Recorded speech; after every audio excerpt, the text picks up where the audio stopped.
Welcome, what is the Mixer? Welcome to This Week in the Mixer, Episode 7, Part 2. It was supposed to be the introduction to our Week 5 recap, but thanks to a ton of people in Santee trying to save 5 cents a gallon by going to the Costco gas station like me, had to sit in the gas line for about 15 or 20 minutes longer than I expected on the way to the game Wednesday when I had planned on recording the whole thing. So thanks to those gas lines, it was late. I got a late start, had to get to the field, get warmed up, so didn't have time to record this. So gas lines makes it 2 videos. Thanks for nothing, Obama. All right, so I wanted to get into what happened at the McGregor Khabib fight and all that craziness that went down Saturday night in Las Vegas. So just to briefly recap what happened for those who maybe didn't see, for those who live under a rock, maybe McGregor was getting his ass kicked. No way around that. Khabib was dominating him. He was controlling him on the ground for the first 2 rounds. McGregor kept struggling to get to his feet, couldn't do so, and got gassed, basically. He did have a little bit of a flurry in the middle 2 minutes, I'd say, of round 3, where McGregor looked like there was a chance, but you just tell he was gassed. He had nothing in him, and Khabib could tell too, and he was even dominating him on strikes when that's not really Khabib's game. So gives you an idea of how tired McGregor was. Basically, in the 4th round, Khabib landed a shot on Conor's chin. Conor went down. There was a little bit of a sprawl. He got Conor up against the cage and got him in a choke. He didn't have the choke under the chin. It was more of on his chin, but it was cranking his neck, and I think by then Conor was just mentally done, which is kind of sad. I feel like if he wasn't getting his ass kicked as bad as he was in the first 2 rounds, he might have tried to tuck his chin and slip the neck crank or whatever ended up being called, the submission, but he couldn't get out, so he wins. Conor taps. Khabib doesn't let go. Herb Dean has to go over there and try to pry Khabib's fingers apart, or pry his hand off or arm off the submission on Conor, before he lets go, and then he gets in between Conor once Khabib finally does let go, and then Khabib stands over Conor, yells at him, throws his mouthpiece down. I've heard some people say that he spit on Conor. I didn't see that. I think maybe he just yelled and some spit flew. But I mean, I heard some pretty reputable analysts saying that he spit. So take it for what it's worth. Maybe go back and look at the tape. So then even more chaos ensues. Khabib starts yelling outside of the ring at one of Conor's trainers. I guess he's Conor's jiu-jitsu trainer who fights in another MMA, not the UFC, but another MMA league. I don't know what you'd call it. We'll call it a league. And I don't know if he said something to him or if he just wanted to, if he was just high on adrenaline, but Khabib runs out of the ring, climbs out of the ring, runs, jumps, tries a flying head kick at Conor's jiu-jitsu trainer. Bunch of scuffling ensues. Then Khabib's brother goes in the ring. By then there's some security surrounding Conor. Khabib's brother comes at Conor kind of aggressively, and if you look at the video, he starts to throw a punch, and Conor's just a little bit quicker than him, and he's left-handed, so the other guy was swinging with his right. Conor swings with his left. Conor's hand gets under Khabib's brother's right, and he grazes him with a punch, but Conor did punch him when Khabib's brother was coming at him. Then one of Khabib's other guys climbs the ring behind Conor and then hits him in the back of the head, and then gets in his face, and then they're separated. A little bit more chaos goes down. Khabib finally gets in the ring. By then there's all kinds of security and police. Conor leaves the ring before they do the presentation of the belt, or you declare the winner. Then the cameras got into Dana White and Khabib's face. Khabib was asking where his belt was, and Dana told him, "My fear is if I give you the belt, people are going to start throwing shit at you, and I don't want that." Khabib said he's ready, he doesn't care, but Dana said he wouldn't do it, he wouldn't put the belt on him. So Khabib leaves the ring, people throw beers at him, some of his guys kind of like start yelling at the crowd. Luckily there's enough cops and security, and they shuffle them all out. Bruce Buffer makes the announcement, declares the winner, Khabib, and that's it. That's all that went down. Luckily there wasn't any riots in Vegas between Russians and Irish people afterwards. There wasn't any locker room brawls or anything like that as far as I know of. That's pretty much wrapped it up. So my reaction to it was initially that it brought back memories of the Malice at the Palace when the Pacers had that crazy fight with Ron Artest in the stands. Once my BAC level came down a little bit, it became a little more level-headed. Bear in mind this was Saturday night, so I was probably about 4 IPAs deep, so gives you an idea of where my state of mind was at. And after also looking at the video, it doesn't really compare to what happened in that basketball game at the Malice at the Palace. When Khabib ran, I thought, my understanding was that my initial reaction was based on thinking that Conor's ring guys would be just in the first row or two, almost like a spectator area, and then the crowd, like the Illuminati, freaking rich people that get those floor seats for the big fights, were, a row or two back. But that's not the case. If you look at the video, there's actually a separate area for the trainers, the coaches, I think the press. They all have, like, where the ring girls and all of them sit. They're separate from where the Illuminati rich fans sit. And from remembering when I went to it was Ronda Rousey's first match, I can't remember which UFC it was. I want to say it was 140, 150 or something.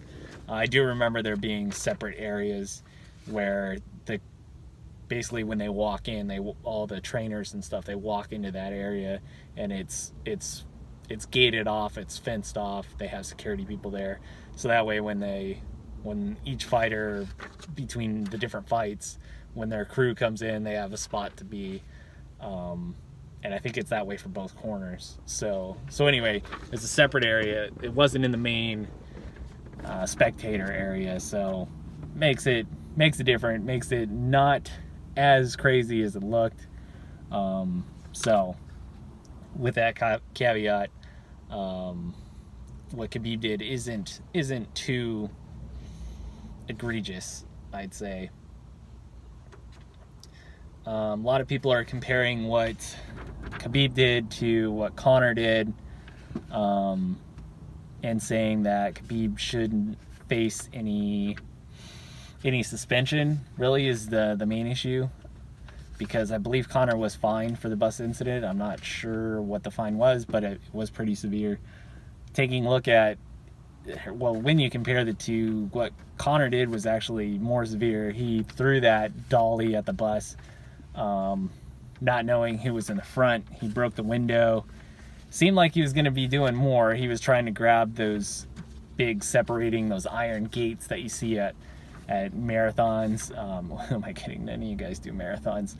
You don't see at marathons. You see at, let's say, concerts. At the concerts, when you're lining up for security, you're going in and they have the temporary gates, those big heavy things. He was trying to grab one of those and looked like he was going to throw that at the bus as well, but luckily he had some of his posse with him, and they stopped him from doing so. So Conor was he completely lost his mind that day. Just got the fine, didn't lose any fighting time, and the main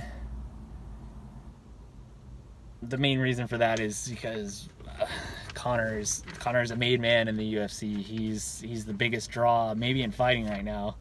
I'd say so. Mayweather, I guess, draws more pay-per-view buys for whatever reason. There's just so many boxing purists out there, or bots. Maybe it's just bots buying on the boxing pay. I don't know. I'm just making shit up, but it is a surprise that fights like Mayweather's earn so much money when Mayweather's fights are super boring. And at a Conor event, you never know, like, he lost this fight, and it wasn't a good fight, but it was very entertaining.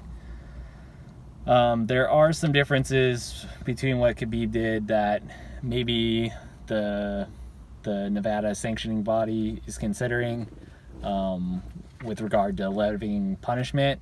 Khabib's was at a live event, while Conor's was just at, I think it was just a press conference. I don't even think it was a weigh-in. And so it was just people involved with the tight-knit UFC, the other fighters, the other trainers, that sort of thing. It wasn't a live televised event where the sport was on display for all to see. It was just a press conference.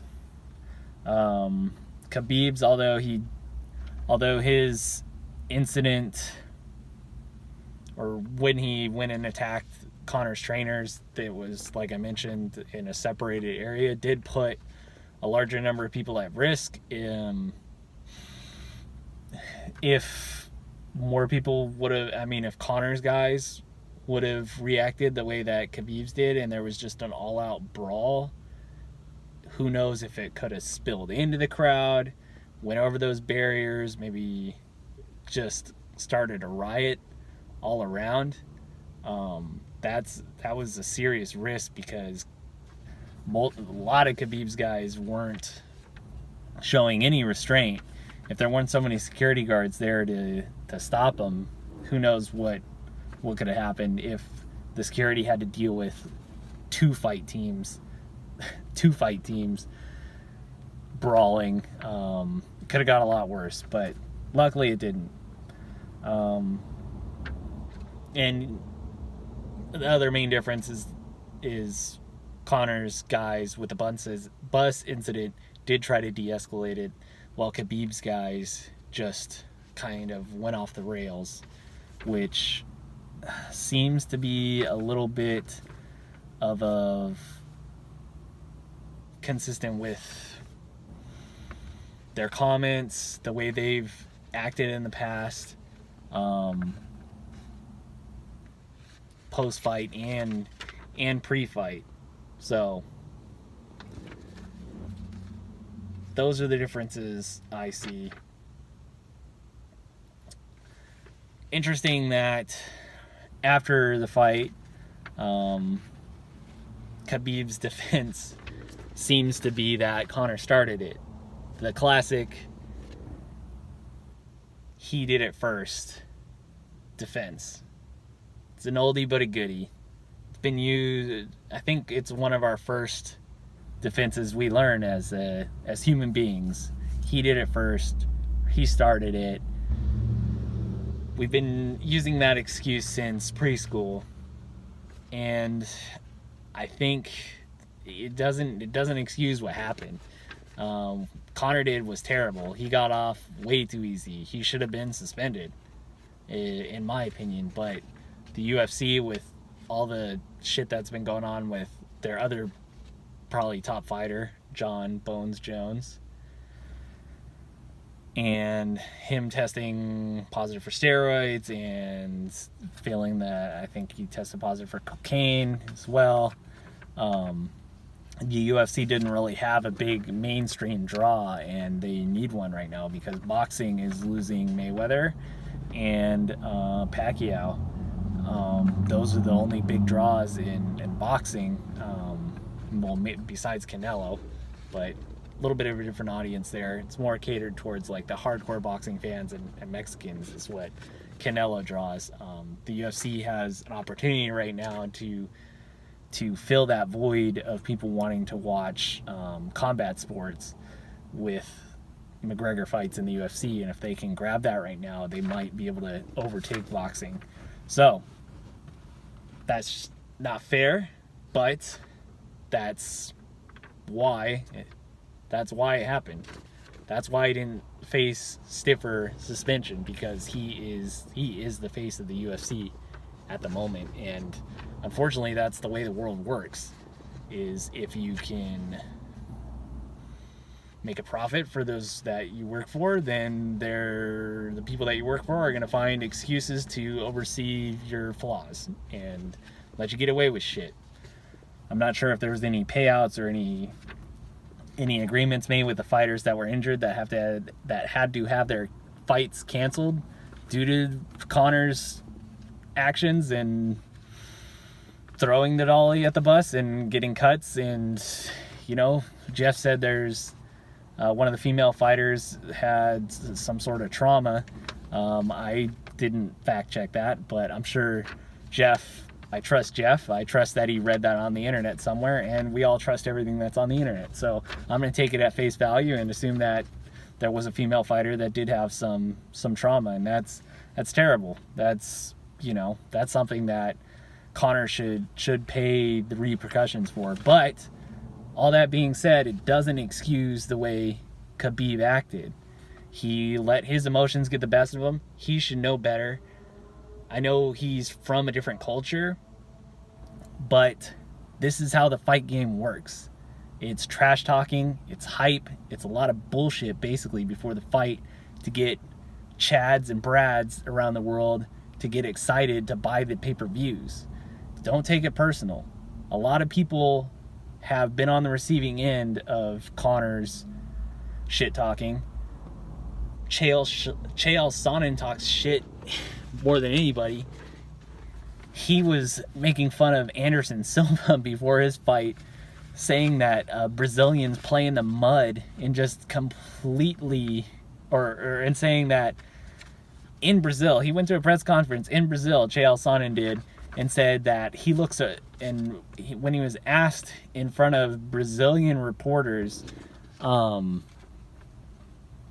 about his thoughts of visiting Brazil, and he said, well, I look around and I see kids playing in the mud, and it really makes me excited, or it really makes me proud to be from the USA, where kids are playing with iPads and not sticks and mud.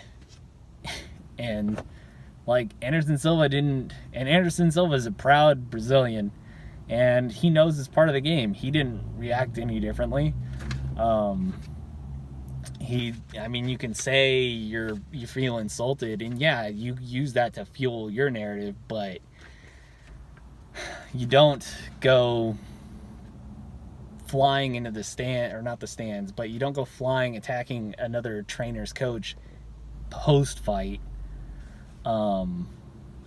as a reaction to that. You beat his ass in the ring, you stand over in the ring after beating his ass, you bump your chest, you show to the crowd that you're the bigger man. And he really missed out on the opportunity, because he came in, whooped his ass, backed up his talk, made Conor look stupid, but instead now the focus is on what he did post-fight, and when you try to win a PR battle against Conor McGregor, you're gonna lose. Conor is undefeated outside of the ring, even against Mayweather. Probably the best shit talker in the world. One of the best shit talkers in the world. Conor owned him. So that's where we're at. I don't know what's gonna happen. Khabib's threatening to leave the UFC if even his brother, who went after Conor, faces... Well, I think one of his fights were canceled. One of Khabib's brother's fights were canceled. I'm not sure about the complete details on that, because I'm not as deep into the fight game as I used to be. But Khabib's threatening to leave. We don't know what kind of suspension Khabib's going to face. At this point, I don't think he faces any suspension. I thought he was going to earlier in the week when I typed up my notes. But based on what's unfolded, I don't think he's going to leave. I mean, the things are set up for a rematch. We'll have to see. Tony Ferguson was supposed to be in line to be the #1 contender. What I think they should do is they should have Conor fight Ferguson before setting up the rematch to fight Khabib, because if Conor were to follow up this fight as a rematch with Khabib, say in 6 months or so, I don't see it ending any differently. I think Conor needs to get a win back, because he's lost 2 back-to-back fights against Mayweather, and then he had a long layoff, and then for this fight, he needs to get a win. I think his fight crew will know that, and not take the rematch right away. So, could the UFC be playing games where Khabib gets a year suspension or a 6-month suspension? There's an interim belt with Conor and Khabib, or excuse me, Conor and Tony Ferguson. I could see that happening, but maybe Conor doesn't even want to fight at 155 anymore, because he had the 145 belt before he went to fight in boxing, which he would have an advantage on, since he's a bigger guy. Fighting at 155, maybe he just feels like he can't do it. I don't know, but I think the way that the UFC will act depends on their money, on their golden goose, on Conor and what he wants to do. It's not right, it's not fair, but that's just the way it is. So that's it. That's all I got. We'll be back next week for episode 8, week 6 reactions. Maybe we'll talk a little baseball, playoffs. Probably not, because it's the Dodgers, the Red Sox, the Astros, and the Brewers, who nobody cares about. So we'll find something else to talk about. I'm sure the NFL will provide it. Maybe we'll talk about OBJ's boxing match with the sideline air conditioners. That will be a good one. All right, guys, that's it. Let's get it in week 6. Good luck. Catch you next week.